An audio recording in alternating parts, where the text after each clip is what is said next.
할렐루야. 네, 반갑습니다. 오는 길이 굉장히 비가 많이 와서 폭우를 뚫고 오느라고 힘들었는데 이렇게 반갑게 환대해 주셔서 굉장히 기쁘고요. 또 오는 길에 저희 교인들도 몇 분 오셨는데 원로 장로님 맛있는 한우를 사주셔서 부러우시죠? 네, 오늘은 저에게 주어진 시간이 1시간이기 때문에 본론으로 바로 들어가도록 하겠습니다. PPT 화면이 안 넘어가는데 한번 봐주시겠어요?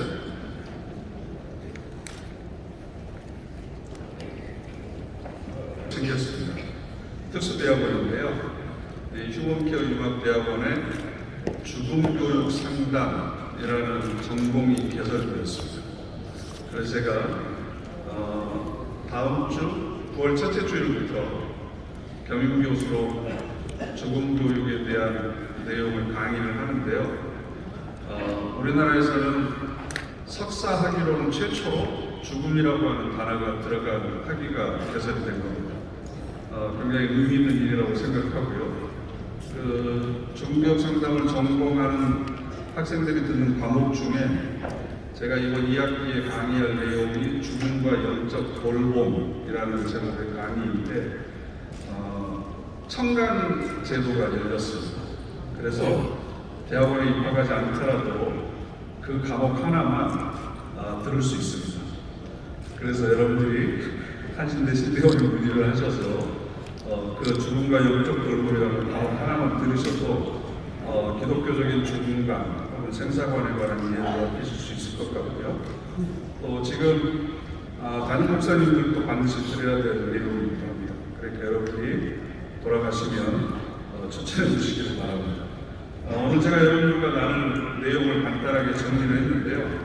여러분들 교재에 있는 내용은 천천히 시간 있을 때 읽어보시면 될 것 같고, 그래서 제가 훨씬 더 쉽고 재미있게 PPT로 정리를 했습니다. 그래서 4개의 챕터를 가지고 여러분들에게 말씀을 전해드리겠습니다. 첫 번째는 우리는 왜 신앙생활을 하는가? 라는 질문에서부터 시작합니다. 여러분들 왜 신앙생활 하세요? 옆에 있는 분들에게 물어보시죠. 왜 신앙생활 하세요?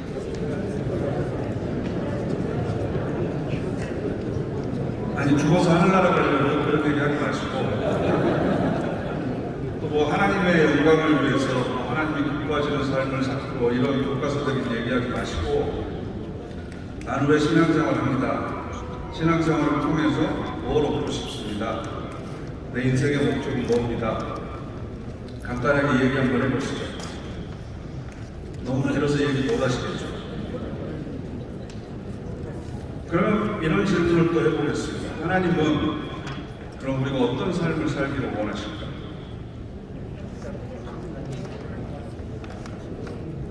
하나님을 아버지로 고백하는 우리가 이 세상을 살아가면서 어떤 삶을 살아가기를 하나님께서 원하실까요? 행복한 삶? 성공적인 삶? 이런 삶을 살기를 원하실까요? 그렇다고 믿고 계십니까? 저녁 드실 때 꿀도 같이 드셨나요? 그래서 제가 성경에 행복이라고 하는 단어가 몇 개나 나오나 한번 찾아봤습니다. 모든 사람들이 행복하기 위해서 신앙생활을 합니다. 그리고 행복한 삶을 꿈꿉니다. 그리고 어떻게 하면 더 행복해질 것인가를 걱정하고 거기에 집중합니다. 그런데 성경에 행복이라고 하는 단어가 개역개정 성경을 보면요, 구약 성경에는 11번 나오는데 신약 성경에는 한 번을 안 나옵니다. 안 놀라시네요. 개역개정 성경 신약에 행복이라고 하는 단어가 한 번도 안 나옵니다. 아주 놀란 표정을 좀 지어보세요. 다시 할게요. 개역개정 성경 신약에 행복이라고 하는 단어가 한 번도 안 나옵니다. 감사합니다. 세번역 성경에는 신약에 딱 3번 나옵니다. 공동 번역 성경에는 약 46회가 행복이라고 하는 단어가 나옵니다. 그럼 똑같은 성경인데 왜 이렇게 행복이라고 하는 단어가 등장하는 횟수가 다를까? 세 번역 성경에 3번 나온다고 그랬잖아요. 첫 번째, 마리아가 이렇게 고백합니다. 주님께서 하신 말씀이 이루어질 줄 믿은 여자는 행복합니다. 그런데 우리 개역 개정 성경은 복이 있도다 이렇게 번역을 해놨습니다. 또 이런 말씀이 있습니다. 이것도 마리아의 고백입니다. 이제부터는 모든 세대가 나를 행복하다 할 것입니다. 개역 개정 성경은 나를 복이 있다 일컬을 것입니다. 세 번째는 고린도전서 7장 40절인데요. 사도 바울이 주님 금방 오실 테니까 혼자 있는 여자는 그냥 그대로 사는 게 행복할 거다. 남의 편 만들어가지고 괜히 골치 썩이지 말고 그냥 행복하게 살아라. 그랬더니 개역 개정 성경은 더욱 복이 있으리로다. 그런데 이 세 개의 복이라고 하는 단어가 마카리오스라고 하는 단어입니다. 이 마카리오스라고 하는 단어는 신약 성경에 약 50번 등장을 하는데 하나님께서 우리에게 베풀어 주신 은혜, 그걸 통해서 우리가 누리게 되는 내면의 상태와 외적인 상태를 언급할 때 마카리오스라고 하는 단어를 씁니다. 그래서 하나님께서 우리가 어려운 가운데 있을 때 위로해 주시고 격려해 주시고 우리의 기도를 응답해 주시고 때로는 치유의 손길을 펼쳐 주시고 이 모든 것들을 누리고 살아가는 상태가 복을 받은 상태거든요. 그런데 이 마카리오스라고 하는 단어를 개역 개정 성경은 전부 복이라고 번역을 했는데 세 번역 성경은 거의 대부분을 이걸 행복이라고 하는 단어로 번역을 한 거예요. 그러다 보니까 세상적인 행복과 성경이 말하는 복을 우리가 굉장히 헷갈려하는 거예요. 그러니까 하나님께서 우리에게 주시고자 하는 복은 흔히 오복을 이야기하잖아요. 첫 번째가 오래 살아야 되고, 두 번째는 부자여야 되고, 강력, 그 다음에 건강이라고 그러죠. 유호도, 덕을 많이 쌓아서 칭찬드려야 되고, 고정명, 편안하게 죽는 것. 이 5개의 복을 오복이라고 이야기합니다. 그런데 성경에서 말하는 복이나 행복은 그것과는 전혀 차원이 다른 겁니다. 만일 행복하기 위해서 저는 신앙생활합니다 라고 이야기하셨다면 혹은 그런 생각을 가지고 계신다면 채널이 약간 지금 빗나가 있는 겁니다. 건강이라고 하는 단어가 몇 번이나 나오나 한번 찾아봤습니다. 놀랄 준비하셔야 됩니다. 준비되셨습니까? 네. 건강이라는 단어는 구약성경에 딱 2번 나옵니다. 건강하셨으면 좋겠는데 여러분들이 신약성경에는요 건강한 자에게는 의사가 쓸데없고 병든 자에게라야 쓸데있느니라 이 말씀이 마태복음, 마가복음, 누가복음 3번 반복됩니다. 그렇죠? 그러니까 이걸 한 번이라고 봐야 되죠. 그죠? 그 다음에 마가복음 5장 34절 따라 내 믿음이 너를 구원하였으니 평안히 가라 내 병에서 너희 건강할지어다 당신 동생이 돌아왔으며 이건 지금 탕자의 비유에 나오는 얘기입니다. 당신의 아버지가 건강한 그를 다시 맞아들이게 됨으로 인하여 살찐 송아지를 잡았나이다. 그럼 지금 건강이라는 단어가 몇 번 나온 거죠? 3번 나왔다고 봐야 되죠. 그 다음에 사도행전 4장 17절 베드로가 그 안전뱅이를 일으키고 나서 예수 그리스도의 이름으로 이 사람이 건강하게 되어 너희 앞에 섰느니라. 그 다음에 그래서 건강이라고 하는 단어는 신약에는 6번 등장했지만 실제로는 네 맞습니다. 우리가 그렇게 예수 믿고 건강하기를 원하지만 신약 성경에 나와 있는 건강이라는 단어는 6번밖에 안 나옵니다. 강건이라고 하는 단어 찾아봤더니 육체적인 강건은 한 번밖에 없습니다. 신약 성경에 5번 강건이라고 하는 단어가 나오는데 그것도 음식을 먹음에 강건하여지니라. 육체적인 건강에 대해서는 강건이라고 하는 단어가 딱 한 번 쓰였고요. 나머지 4번은 영적인 건강, 속사람의 건강, 혹은 전인적인 건강에 대해서 강건이라고 하는 단어를 썼습니다. 그 다음에 여러분들이 그렇게 원하는 성공이라고 하는 단어가 성경에는 몇 번 나와 있는가? 개역 개정 성경에 구약에는 2번 나왔습니다. 또 또 잊어버리셨죠? 그렇죠. 네, 감사합니다. 신약 성경에는 성공이라고 하는 단어가 한 번도 없습니다. 아니, 우리가 그토록 원하는 행복이라고 하는 단어도 신약 성경에 한 번도 안 나오고요. 성공이라고 하는 단어도 신약 성경에 한 번도 안 나옵니다. 새번역 성경에도 신약 성경에는 한 번도 없고, 어떤 번역도 신약 성경에 성공이라고 하는 단어는 없습니다. 구약 성경도 성공을 이루기 위한 비결이나 명령은 하나도 나와 있지 않습니다. 형통이라고 하는 단어를 또 찾아봤더니요, 개역 개정, 새번역, 공동번역 성경의 신약 성경에는 형통이라고 하는 단어도 신약 성경에는 한 번도 안 나옵니다. 무슨 의미일까요? 무슨 뜻일까요? 우리는 신앙생활을 통해서 지금보다 더 행복했으면 좋겠고, 지금보다 더 건강했으면 좋겠고, 지금보다는 더 성공했으면 좋겠고, 더 강건하고 형통하기를 바라는데, 적어도 신약 성경에는 그 단어가 이 정도로밖에 사용되지 않고 있습니다. 좀 더 직설적으로 얘기하면 우리는 이런 것들을 신앙생활을 통해서 얻기 원하지만 하나님은 우리가 그런 삶을 사는데 별로 관심이 없으십니다. 우리가 하나님께 요구하는 것과 하나님께서 우리에게 주시고자 하는 것에 큰 간격이 있는 거죠, 지금.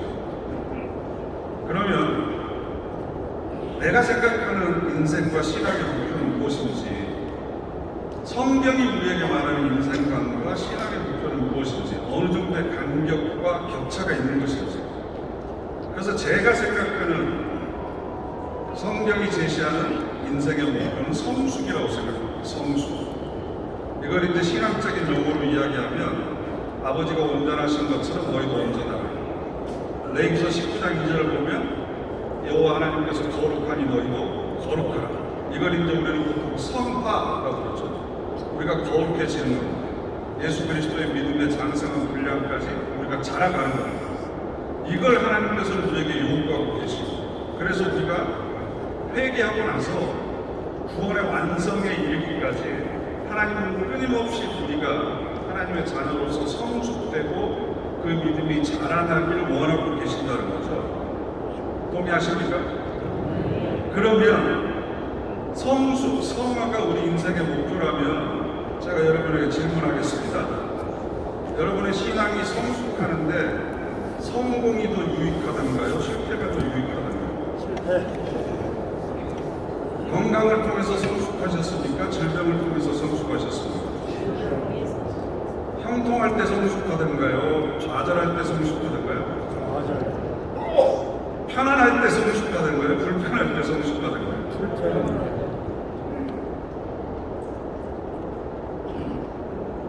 이쯤 되면 뭔가 좀 충격을 받으셔야 되는데, 성숙을 원하시는 하나님께서 왜 우리에게 성공보다는 실패, 형통보다는 좌절, 건강보다는 질병을 허락하시는지,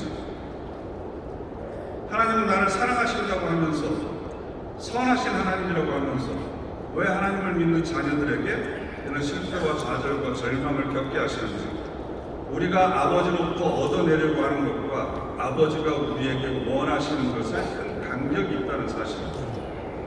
이 신앙에 있어서 기본적인 궤도 수정을 하지 않게 되면 우리는 여전히 평생 동안 실패와 질병과 좌절과 불평과 이런 것들을 겪을 때마다 하나님이 나에게 복을 주시지 않는다고 원망하고 불평하고, 그러면서 끊임없이 더 세상적인 복을 얻기 위한 것으로 내 신앙의 방향을 잡아갈 겁니다. 그러다 보니까 신앙생활 20년, 30년, 40년 했음에도 불구하고 여전히 다람쥐 쳇바퀴 돌듯이 신앙의 자리는 그 정도이고 성숙된 모습을 보여주지 못하는 거예요.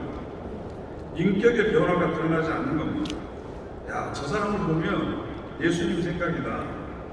하나님이 우리를 어떻게 사랑하시는 줄 알아? 우리 교회 권사님 찾아가봐. 그러면 그분하고 얘기해보면 느낄 거야. 이런 분들이 우리 교회에 많이 계셔야 되잖아요. 성숙돼야 되니까. 그런데 그런 삶의 모습들이 안 보여주는 거예요. 왜? 채널이 다르거든요. 내가 원하는 것이 지금 다르다는 겁니다. 신학에서 신정론이라고 하는 중요한 과목이 있습니다. 신정론의 중심 질문이 뭐냐 그러면요, 세상을 창조하신 하나님은 선하신데 왜 이 세상에 악이 존재하나? 신정론에서 말하는 개념은 악도 하나님께서 주장하신다. 그럼 연이은 질문 이겁니다. 왜 의인은 고통을 당해야 하는가? 그런데 이 질문은 잘못되어 있습니다. 그 전제가 뭐죠? 의인은 형통해야 된다라고 하는 전제를 깔고 이 질문을 하는 거잖아요. 하나님을 믿는 자녀들은 세상에서 행복하고 성공하고 형통해야지 왜 하나님을 믿는 자녀들이 질병에 걸리고 돌연사하고 사고를 겪고 왜 이런 일들이 있는가? 라는 질문은 하나님을 믿었으면 우리 모두가 성공하고 행복하고 형통해야 되지 않느냐? 라는 이 전제를 깔고 있기 때문에 하는 질문이죠. 이건 하나님께서 우리에게 뭘 주시고자 하는지를 명확히 모르기 때문에 하는 질문입니다. 하나님께서는 우리가 자라나기를 원하십니다. 성숙되기를 원하십니다. 하나님의 나라를 기업으로 상속받을 수 있을 만큼의 품격 있는 자리로 우리의 인격과 신앙이 자라나기를 원하십니다. 하나님의 성품과 그리스도의 인격을 닮아가는 사람으로 우리가 변화되어야 됩니다. 그러면 세상에서 악인이 성공하고 형통하는 것을 어떻게 볼 것인가? 구약성경의 시편에 나오는 대부분의 탄식시가 왜 악인은 저렇게 하고 싶은 대로 많이 마음껏 하는데도 하나님 그 잠자리가 편하고 하는 일보다 잘 되고 큰소리 떵떵 치면서 사는데 왜 우리는 이 모양 이 꼴입니까? 라는 질문을 하잖아요. 이게 탄식시의 주제죠. 그런데 로마서를 보면 이런 구절이 있습니다. 하나님께서 그들을 마음의 정욕대로 더러움에 내버려 두사. 26장 함께 읽어보실까요? 하나님께서 그들을 부끄러운 욕심에 내버려 두셨으니. 마지막 다시요. 하나님께서 그들을 상실한 마음대로 내버려 두사. 28절로 제가 기억하고 있습니다. 악인을 향한 하나님의 가장 무서운 심판은 이 세상을 살 때 그냥 내버려 두는 겁니다. 그냥 그렇게 살라고. 더러운 정욕대로, 욕심대로, 하나님을 상실한 그 마음대로 그냥 그렇게 살도록 내버려 두는 겁니다. 애비 없는 자식처럼 방치하는 겁니다. 이건 깨닫고 성숙할 수 있는 기회조차를 주지 않는 겁니다. 그런데 우리의 신앙의 목표가 성숙에 있지 않고 세상적인 행복과 성공에 있기 때문에 우리는 여전히 신앙생활 하면서도 악인의 형통함을 보면서 침을 흘립니다. 난 저것도 갖고 싶고 이것도 갖고 싶은데 그러다 보니까 성숙이 이루어지지 않는 거죠. 질문 하나 하겠습니다. 마치시는 분에게는 우리 회장님께서 선물 하나 주시길 바랍니다. 태어나자마자 처음 경험하는 겁니다. 뭘까요? 응애? 수준을 좀 높여주시기 바랍니다. 인간의 근원적인 심리적 불안의 이유가 되는 겁니다. 네? 분리. 아, 분리? 네. 죄송합니다. 가장 대표적인 것은 사별입니다. 두 글자인데요. 엘리자베스 퀴블러로스가 이런 얘기했습니다. 삶이 우리에게 던지는 가장 어려운 배움 중에 하나다. 정답은 여러분이 보시는 화면 안에 들어있습니다. 사별. 죽음. 아니, 사별이 가장 어려운 배움 중에 하나라고 이별. 불안. 맞습니다. 상실입니다. 상실. 인간은 태어날 때부터 편안한 보금자리 엄마의 자궁을 상실합니다. 자궁을 잃어버립니다. 그래서 인간은 계속해서 태어날 때부터 분리불안이라고 아까 말씀하셨는데 그것도 정답입니다. 잃어버릴 것에 대한 두려움을 안고 삽니다. 그래서 조금이라도 상실하지 않으려고 무엇이라도 붙들고 있으려고 평생 애를 씁니다. 조금이라도 더 가지고 있으려고. 그런데 우리는 태어나면서부터 계속해서 잃어갑니다. 여러분들이 대부분 연세가 드셔서 지금까지 살아오시면서 많은 것을 상실하셨습니다. 물질의 상실을 경험하셨을 거고, 관계의 상실, 친구들과 헤어지기도 하고, 정든 사람을 떠나보내기도 해야 되고, 정신적인 상실, 연세가 드시면서 젊었을 때 꿈을 잃어버리기도 하고, 기억을 잃어버리기도 하고, 신체의 기능도 상실합니다. 그리고 역할의 상실을 합니다. 직업을 잃어버리거나 은퇴를 하거나 아니면 교회 내에서도 또 은퇴를 하시면 역할을 상실하죠. 공동체를 상실합니다. 이사를 하게 되면 친한 친구들과 이별을 해야 되고, 또 환경과 조건과 이별을 해야 돼요. 이 상실이 주는 고통이 굉장히 큽니다. 예를 들면 초등학교 학생이, 제가 이 말씀 드리기 전에 한 가지만 더 물어볼게요. 인간의 뇌는 정신적인 고통과 물리적인 고통을 구별하지 못합니다. 그래서 치련의 아픔을 겪어보셨죠? 네? 사랑하는 사람과 헤어진 적 없으세요? 없어요? 시련의 아픔을 겪으면 가슴이 아프잖아요. 그때 타이레놀을 먹으면 효과가 있다 없다? 타이레놀을 먹으면 효과가 있다. 손 들어보세요. 효과가 없다. 제가 이 문제를 내기 전에 인간의 뇌는 물리적 고통과 심리적 고통을 구별할 수 있다고 그랬습니까? 없다고 그랬습니까? 없다고 그랬습니다. 고통을 느끼는 뇌신경의 중추는 똑같습니다. 그래서 시련의 아픔 혹은 사별의 아픔을 겪고 있는 분들에게 타이레놀을 주면 효과가 있습니다.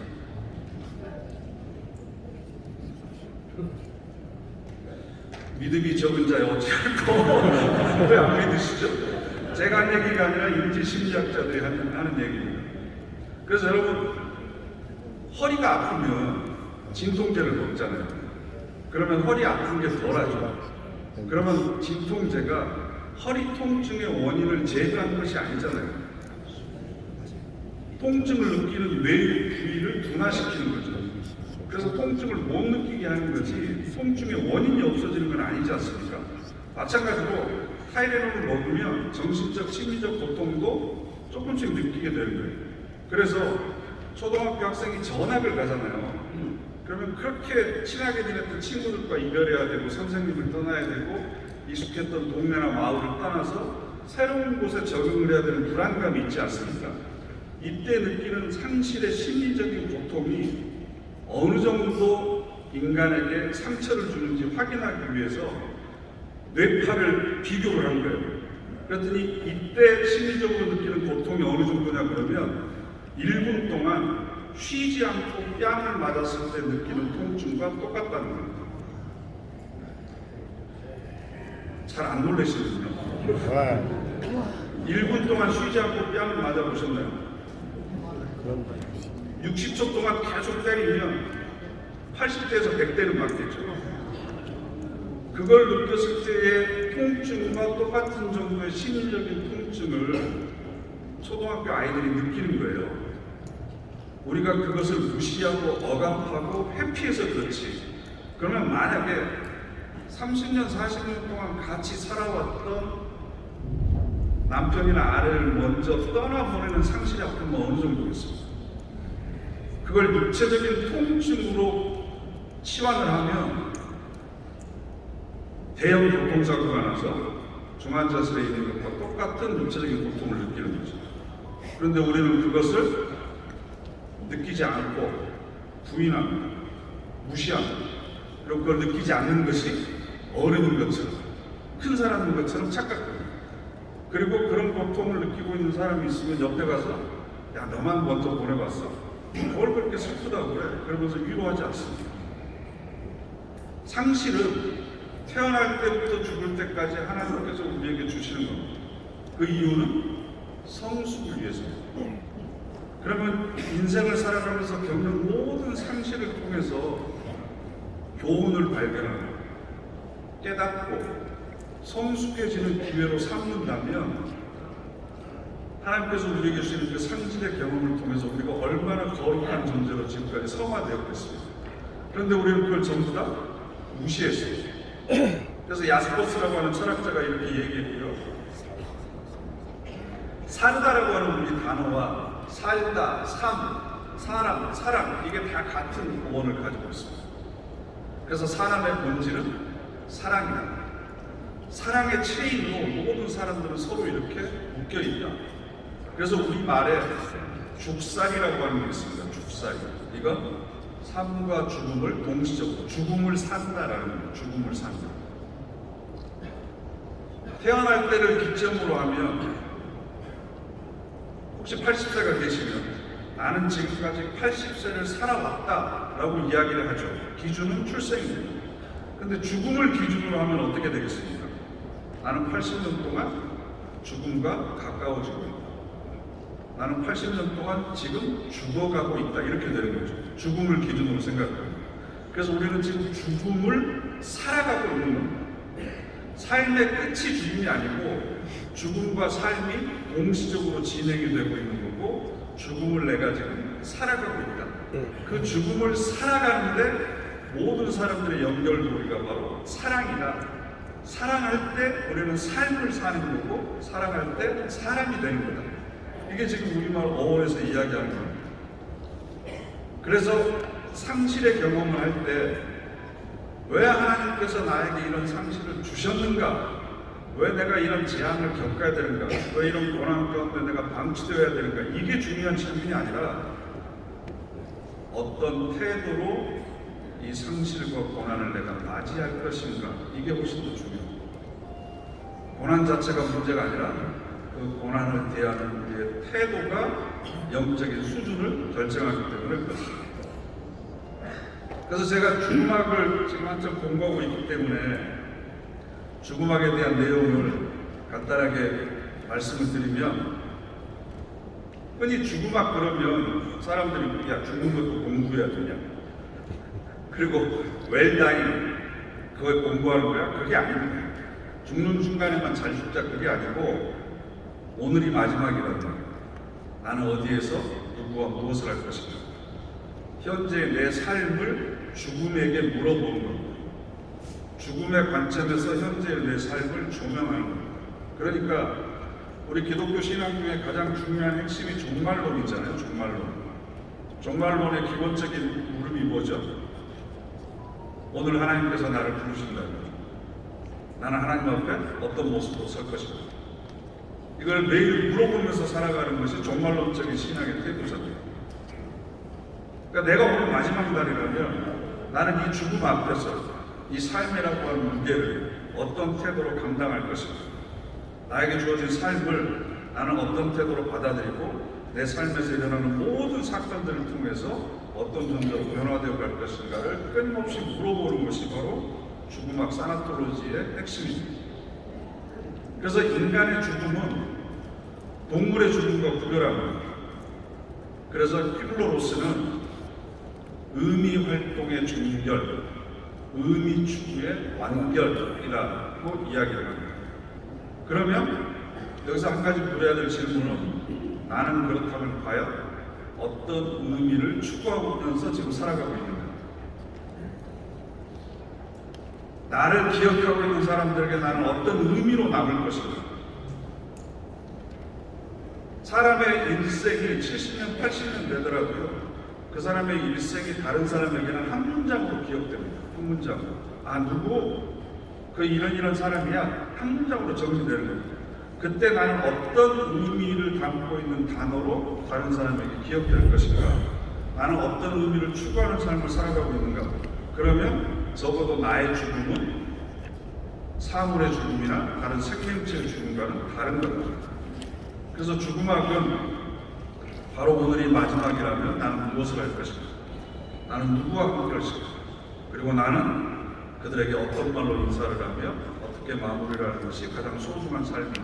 이걸 내 삶의 모든 영역에서 끊임없이 물어보고 그 질문을 찾는 것이 바로 사나톨로지 죽음학입니다. 그래서 이제 오늘 본론을 말씀드리려고 하는데 지금 30분 정도밖에 안 남아서 제가 좀 계속 마음이 급해서요. 말이 좀 빨라지는 것을 이해를 해주시고 그래도 뭔 내용인지는 아시겠죠? 네, 감사합니다. 그럼 성경에서 말하는 죽음은 앞이 좀 굉장히 적은데 제가 좀 작게 좀 돕겠습니다. 성경에서 말하는 죽음은 자연현상인가 죄의 결과인가요? 자연현상. 전도서에 보면 저희 북장로의 장로님이십니다. 서울 분로에 전도서 함께 읽어보실까요? 범사에 이야기하는 기한이었고 천하 만사가 다 때가 있나니 날 때가 있고 죽을 때가 있으며 심을 때가 있고 심는 것을 뽑을 때가 있으며. 네. 그래서 전도서는 죽음을 자연현상으로 이야기합니다. 그런데 또 한편의 성경은 죄의 결과가 사망 아니냐라고 이야기를 합니다. 그런데 유전적 원죄론이라고 하는 게 있는데요. 창세기 3장을 보면 아담과 하와가 에덴 동산에서 선악과를 따먹잖아요. 그러니까 쫓아내시면서 하나님께서 3장 19절에 내가 흙으로 돌아갈 때까지 얼굴에 땀을 흘려야 먹을 것을 얻으리니 먹을 것을 먹으리니 내가 그것에서 취함을 입었으며 너는 흙이니 흙으로 돌아갈 것이다. 그러면 선악과를 따먹는 징벌은 땀을 흘려야만 먹을 것을 땅에서 얻을 수 있는 것이 하나님이 죄에 대한 형벌로 내린 것이지 흙으로 다시 돌아가는 것이 죄에 대한 징벌은 아니다. 로마서 5장 12절 말씀을 보면 한 사람으로 말미암아 죄가 세상에 들어오고 아담을 통해서 죄가 이 세상에 들어와서 그 죄가 유전자처럼 우리 모든 인류에게 퍼졌다라고 이야기를 합니다. 그런데 사망이 모든 사람에게 이르렀느니라 이렇게 번역을 해놓으니까 모든 죄가 사람들에게 유전되었다라고 우리가 이해를 하기 쉬운데 원래 이 단어는 퍼지다, 유포되다라는 그러니까 죄의 전염력이 그만큼 세다라는 뜻이지 모든 죄의 결과가 사망은 아니다. 죄의 결과가 사망일 수도 있지만 모든 죽음이 죄의 결과 때문만은 아니다라는 겁니다. 그래서 성경에는 이 두 가지 흐름이 있지만 제가 볼 때는 죽음은 하나님께서 정하신 자연 법칙 중에 하나입니다. 그래서 신약 성경을 보면 죽음에 대해서 이렇게 이야기를 합니다. 함께 읽어보실까요? 내 아들은 죽었다가 다시 살아났으며 내가 잃었다가 다시 얻었노라. 어느 대목인지 아시겠죠? 탕자의 아버지가 돌아온 아들한테 뭐라고 얘기하냐면 죽었다가 다시 살아났다고 그래요. 그럼 실제로 죽었습니까? 안 죽었잖아요. 근데 죽었다고 이야기해요. 네크로스라고 하는 헬라어 단어가 있는데요. 이 단어는 형용사로 번역을 하면 죽은 것과 다름없는 이런 뜻이에요. 명사로 번역을 하면 시체입니다. 시체. 그럼 여기에서 네크로스라고 하는 단어는 내 아들은 시체가 되었다가 다시 살아난다 그런 뜻인가요? 아니죠. 아버지와의 관계가 단절되면 아버지와의 관계가 끊어지면 목에 숨이 붙어 있지만 이 아들은 죽은 겁니다. 성경이 바라보는 시각은 그겁니다. 그래서 예배소서 2장 1절을 보면 그는 허물과 죄로 죽었던 너희를 살리셨고 그럼 여러분 전에 죽어 있었어요? 신앙생활하면서 다시 살아나신 겁니까? 여기서 말하는 죽었던 것도 네크로스라고 하는 단어인데 형용사로 번역한 거죠. 허물과 죄 가운데 있는 사람들은 죽어 있는 거예요. 세상 사람들은 하나님께서 보시기에 지금 죽어 있는 상태에 있는 겁니다. 사대 교회에게 말씀하신 거죠. 내가 내 행위를 아노니 내가 살았다는 이름을 가졌으나 이게 무서운 말씀인 이유는 교인들한테 하신 말씀이에요. 사대교회 교인들에게 너희들이 지금 살아있다고 착각하고 있지만 내가 보기에는 전부 다 죽어있다. 사도 바울이 나는 날마다 죽노라 그랬습니다. 그럼 여기서 죽는다는 건 실제로 자기가 매일 자결한다는 뜻일까요? 저녁에 죽고 나면 다시 아침에 살아난다 그런 의미는 아니겠죠. 우리는 형제를 사랑함으로써 사망에서 옮겨 생명으로 들어간 줄 알거든요. 사랑하지 않느냐는 자는 사망을 머물러 있는 거예요. 여러분, 우리가 아무리 신앙생활 열심히 해도요, 교인들 가운데 미워하는 사람이 있고 증오하는 사람이 있고 얼굴 보기 싫은 사람이 있으면 내가 지금 생명이 있습니까? 사망이 있습니까? 사망이 있는 거예요. 분명히 호흡은 하고 있고 먹고 마시고 하고 있지만 사랑 안에 거하지 않는 사람은 사망 가운데 있는 겁니다. 내가 사랑할 때 나는 생명 가운데 거하는 겁니다. 이게 성경이 말하는 죽음입니다. 육체적으로 목에 숨이 붙어있느냐 안 붙어있느냐 생물학적이고 의학적인 죽음이 중요한 게 아니고 그 영적인 상태가 중요하다는 거죠. 그래서 이건 이제 굉장히 유명한 구절인데요. 사두개인이 어느 날 예수님에게 찾아와서 예수님, 장남이 결혼을 했는데 애를 낳지 못하고 죽었습니다. 그러면 유대인들의 법 관습에 의하면 동생이 형수와 동침을 해가지고 애를 낳으면 그 애는 형님의 아들이 되잖아요. 그죠? 그래서 형님의 재산을 물려받아서 가계가 이어지는 거죠. 근데 둘째도 형수하고 동침했는데 죽었고 셋째, 넷째 다 죽어서 7형제가 죽었다. 그럼 하늘나라 가면 이 여자는 도대체 누구의 남편이 되는 겁니까? 라는 질문을 합니다. 그랬더니 거기에 대한 대답이 이겁니다. 함께 읽어보시죠. 나는 아브라함의 하나님이요 이삭의 하나님이요 야곱의 하나님이로다. 말씀을 읽어보시냐? 하나님은 죽은 자의 하나님이 하나님이 아니요 산 자의 하나님. 그럼 제가 묻겠습니다. 예수님 당시 2000년 전에 아브라함과 이삭과 야곱은 살아 있었습니까? 죽어 있었습니까?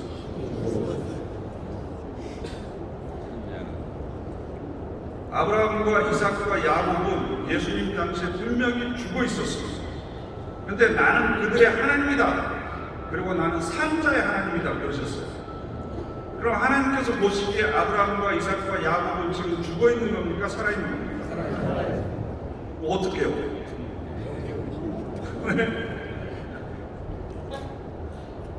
아브라함과 이삭과 야곱이 하나님의 약속의 말씀을 받고 그 약속의 말씀을 삶으로 살아내고 그들의 믿음과 신앙이 유산으로 후손들에게 전승돼서 아직도 그들의 신앙을 살아내는 후손들이 있고 후손들의 기억 속에 여전히 아브라함과 이삭과 야곱이 살아있으면 그들은 몸은 죽어 있는지 모르지만 하나님께서 보시기에 살아있는 자들입니다.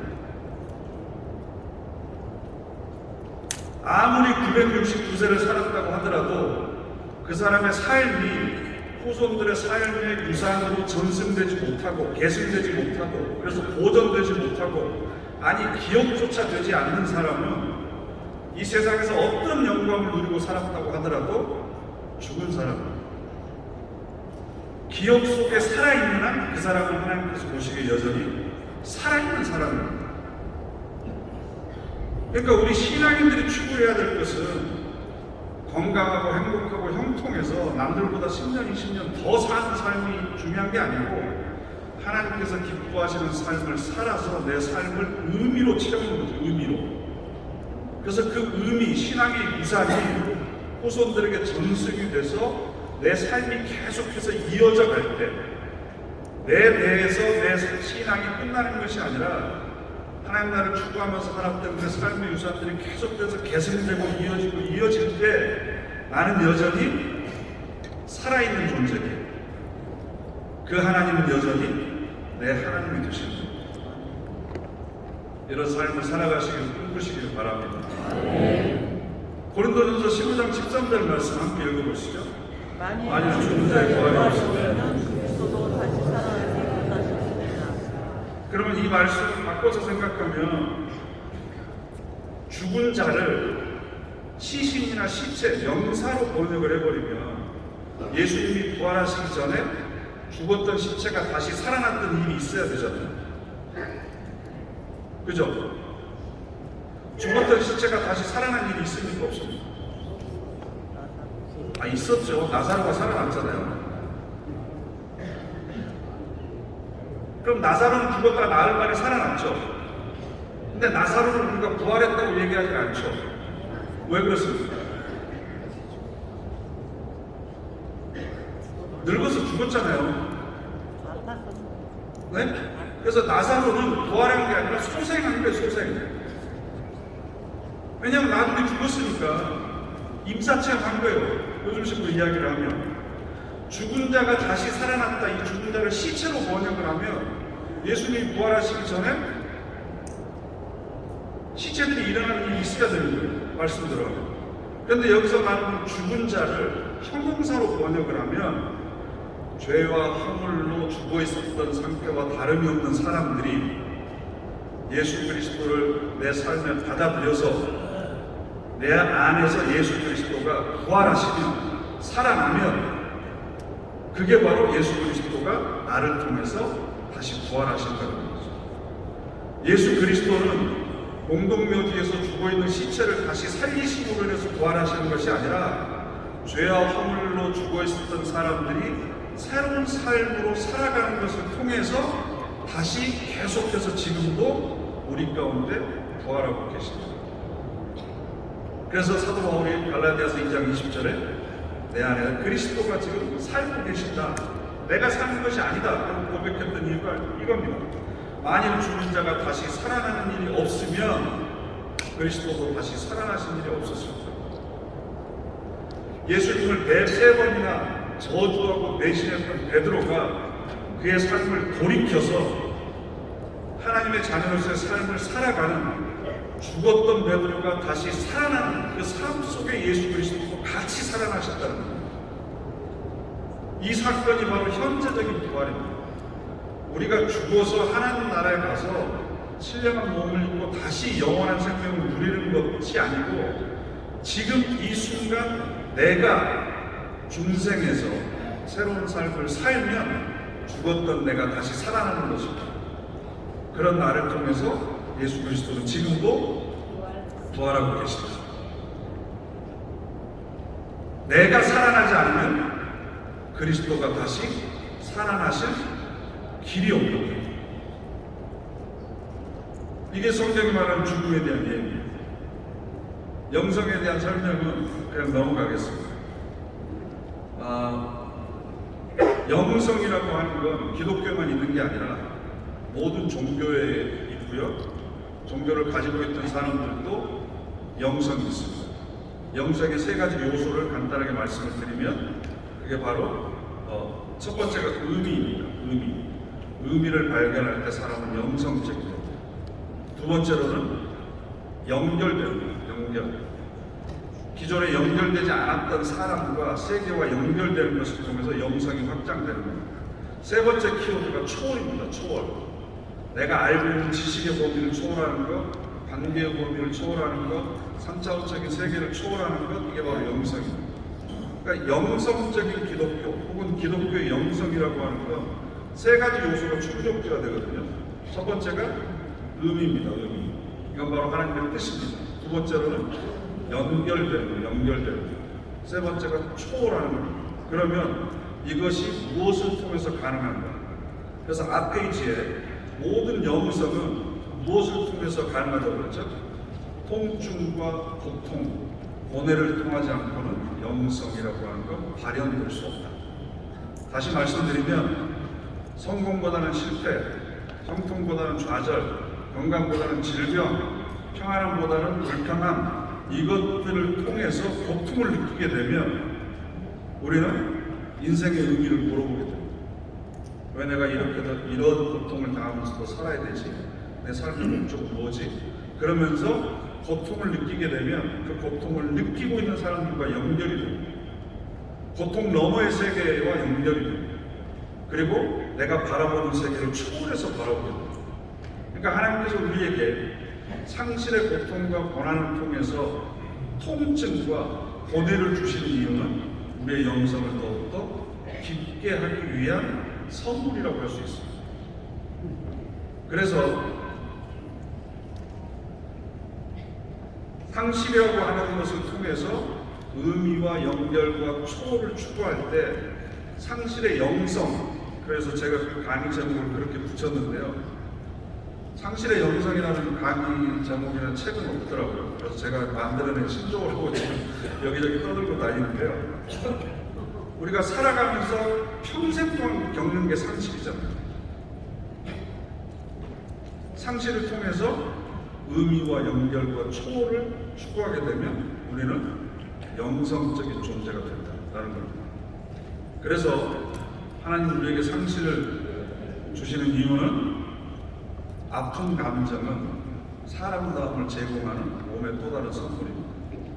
그리고 외로움이나 슬픔이나 불안 같은 두려움의 감정은 인간의 실존적인 깊이 그리고 진전성을 묻게 합니다.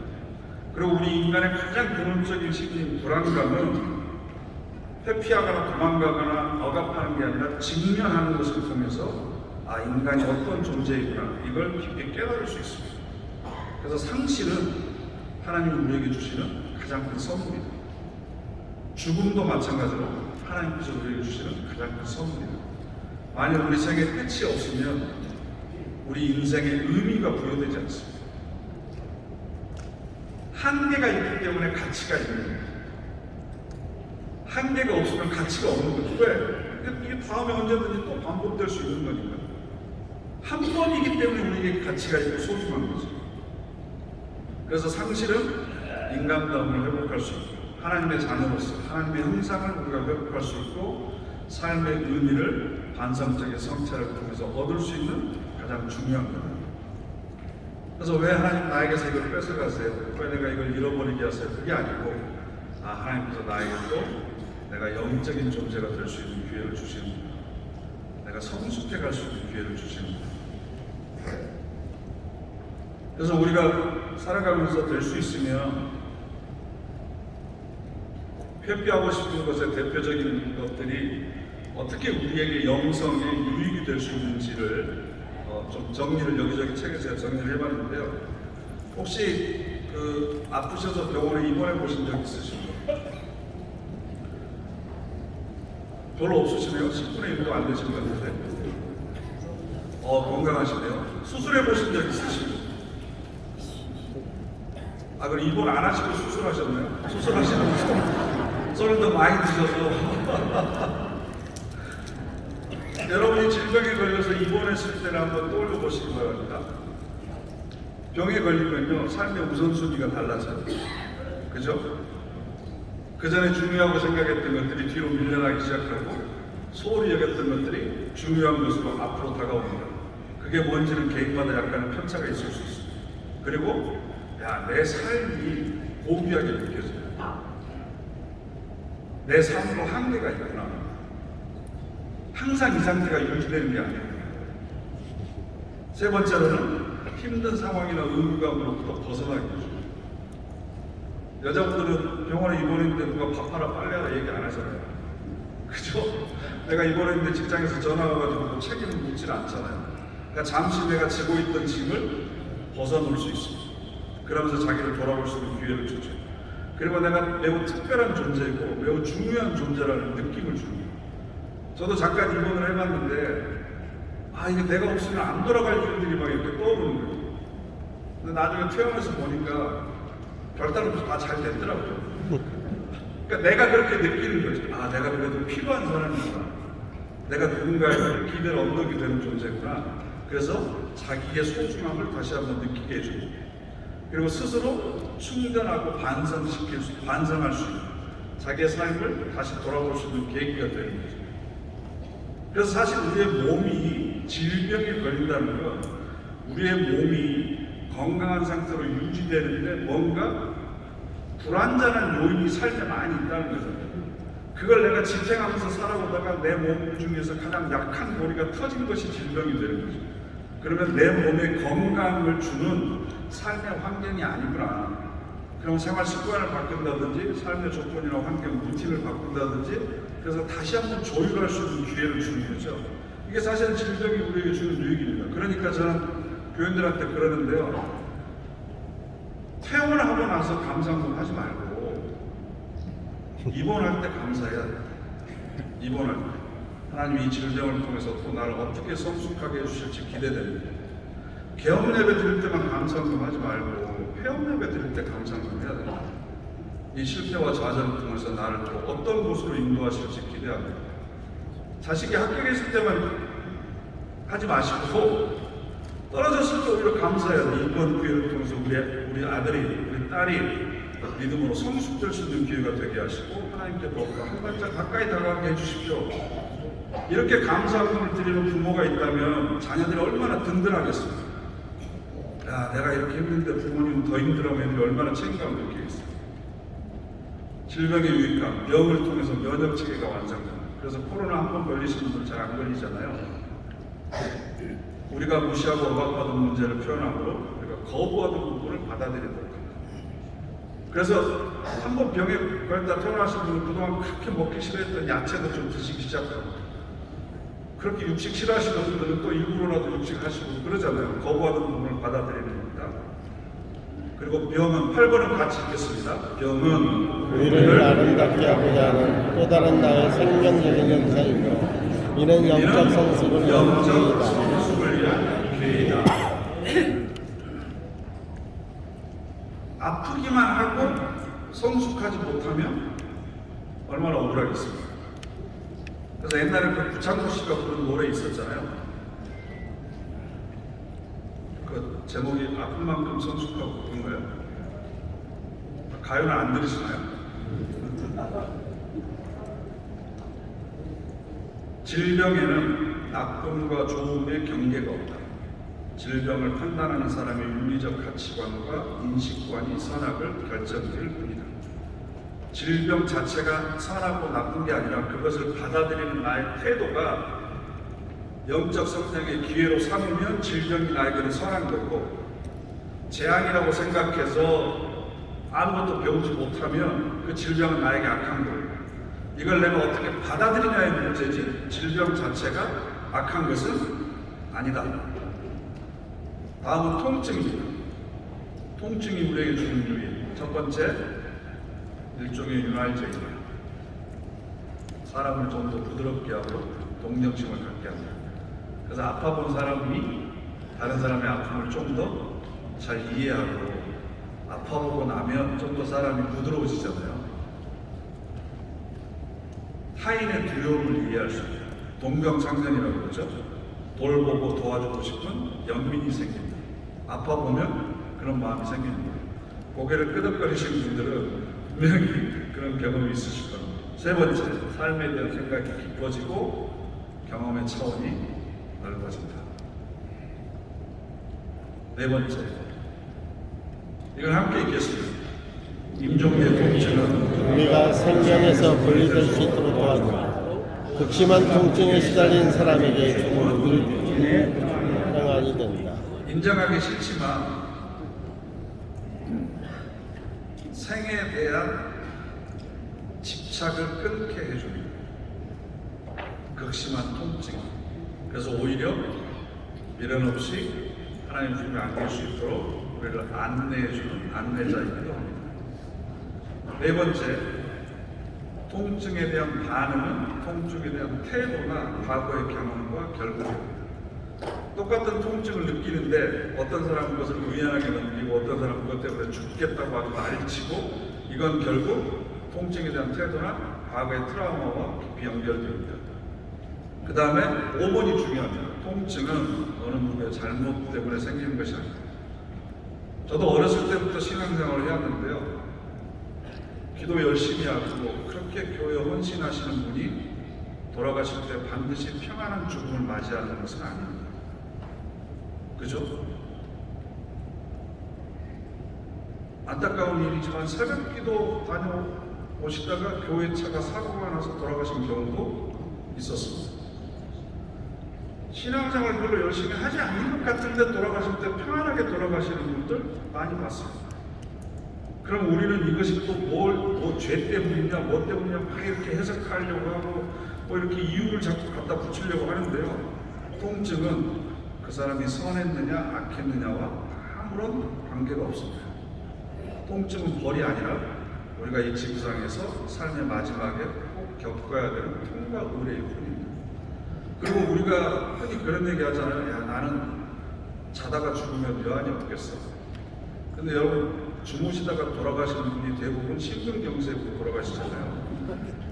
그때 그 느끼는 통증은 나도 옆에서 자고 있어서 몰라서 그렇지, 그 호흡곤란으로 인해서 가슴이 쥐어짜는 그 통증은 굉장히 심하다고 합니다. 그러니까 우리가 그분이 겪는 통증이 무엇인지를 모르기 때문에 야 저분은 참 편안하게 가셨어. 아유 저분 왜 이렇게 힘들어하시 이렇게 이야기를 하는 거지. 통증은 어느 누구나 다 마지막에 겪어야 되는 통과 의례다. 도정환 시인의 축복이라고 하는 시입니다. 제가 좋아하는 시인데요. 이는 봄에 내 곁에 와 피는 봄꽃만 축복이 아니다. 내게 오는 건 다 축복이었다. 고통도 아픔도 축복이었다. 여자에게 외롭고 가난하던 어린 날도 내 발을 붙들고 떨어지지 않던 20살 무렵의 지름가기 같은 절망도 생각해보니 축복이었다. 그 절망 아니었으면 내 뼈가 튼튼하지 않았습니다.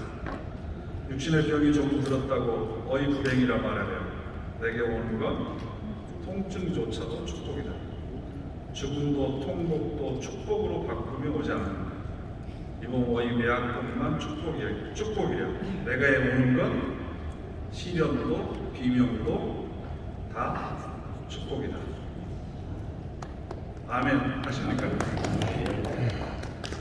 모든 것이 하나님의 선물입니다. 하나님은 우리 삶에 일어나는 모든 상실의 사건들을 통해서 우리가 하나님의 자녀로 영적으로 성숙하기를 원하십니다. 제가 만난 하나님은 실수하지 않는 하나님이십니다. 어느 하나도 나에게 우연히 일어날 일은 없습니다. 이 모든 일들을 통해서 지금의 나를 만들어 가십니다. 문제는 하나님께서 나에게 주신 그 모든 선물들을 내가 어떤 태도와 자세로 받아들였느냐에 따라서 영적 성숙의 기회로 삼기도 하고 어떤 사람들은 실패와 좌절의 기회로 스스로 삼기도 합니다. 어느 누구에게나 인생길에는 돌덩이가 앞에 있습니다. 그러나 그 돌덩이를 디딤돌로 이용하는 사람이 있고 걸림돌로 이용하는 사람이 있습니다. 그건 그 돌멩이의 문제가 아니라 그 돌멩이를 대하는 우리의 태도에 달려 있습니다. 고난과 시련도 죽음까지도 영적 성숙을 위한 디딤돌로 삼을 것인지 아니면 걸림돌로 삼을 것인지 그것은 여러분의 선택입니다. 이 선택 앞에서 하나님께서 기뻐하시는 결정을 하시고 삶에서 오는 모든 상실의 사건을 통해서 매일매일 하나님께로 더 가까이 가는 저와 여러분 되시기를 바랍니다. 감사합니다.